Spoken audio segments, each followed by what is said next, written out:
Hey everybody, it's Lily Bell and welcome to my channel. So in this video, I'm going to give you an update on the hair that I installed about 2 weeks ago. I installed this Outre Curlette hair.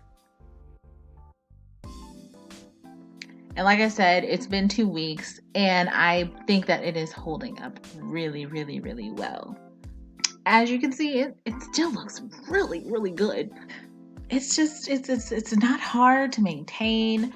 All you need to do is wear a bonnet, and whenever you see little, stragglies or hair just not cooperating, cut it off.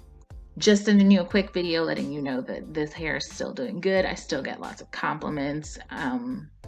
It's still fun. I love like flipping it back and forth, like flipping it, flip. So yeah, I do too much. I do too much.